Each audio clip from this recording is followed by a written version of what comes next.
చూస్తున్నారు కదా ఫ్రెండ్స్, మా ఇంట్లో ఈరోజు రొయ్యల చేపల ఏపుడు చేయబోతున్నాను. చేపలని నున్నగా కడుక్కున్నాను అండ్ మసాలా కూడా రుబ్బేసుకున్నాను. ఇప్పుడు చేపలలో ఉప్పు, కారం, మసాలా మరి పసుపు అన్నీ వేసి కలుపుతున్నాను ఫ్రెండ్స్. మసాలా ఏమేమి చేశానంటే ఏంటంటే ఆవాలు, జీలకర్ర, మరియు వెల్లుల్లిపాయ, మరి వద్దా అండి అదే అల్లం, ఇవి కలిపేసి నేను పేస్ట్ చేసుకున్నాను. అవి కలిపేసి ఉప్పు ఒరగుండ మరి పసుపు మరి మసాలా వేసి కలిపి ఇప్పుడు పెన్నం వెనక్కి తీసుకువెళ్ళబోతున్నాను ఫ్రెండ్స్. చూస్తున్నారు కదా, పెన్నం అక్కడ కాగుతుంది, దాంట్లో నూనె పేసి ఉంది. ఇప్పుడు ఒక్కొక్క చేపని తీసుకొని అక్కడ వేయాలి. ఇప్పుడు నేను వేస్తున్నాను, చూడండి ఫ్రెండ్స్.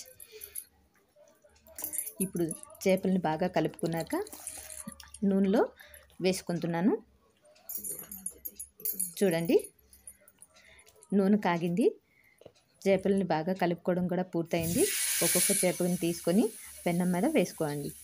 తర్వాత సరిగ్గా కొంచెం గ్యాప్ ఇచ్చి వేసుకోండి. గ్యాప్ ఇచ్చి వేసుకోవడం వల్ల మనము తిప్పేటప్పుడు ఇరిగిపోకుండా పగిలిపోకుండా ఉంటాయి. అందుకే నేను కొంచెం గ్యాప్ ఇచ్చి దూరంగా వేసుకుంటున్నాను. దాని తర్వాత చేపల్ని నాలుగు వైపులు కాల్చుకొని రోస్ట్లా చేసుకొని కొంచెం తర్వాత సర్వింగ్ చేసుకోవడమే. ఇదేనండి, చాలా సింపుల్గా ప్రాసెస్.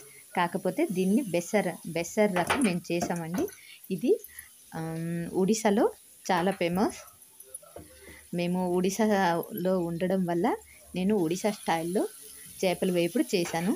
చూస్తున్నారు కదా ఎలా అందంగా కానొస్తున్నాయో, చాలా చక్కగా కానొస్తున్నాయి, ఎర్రగా అయికొని.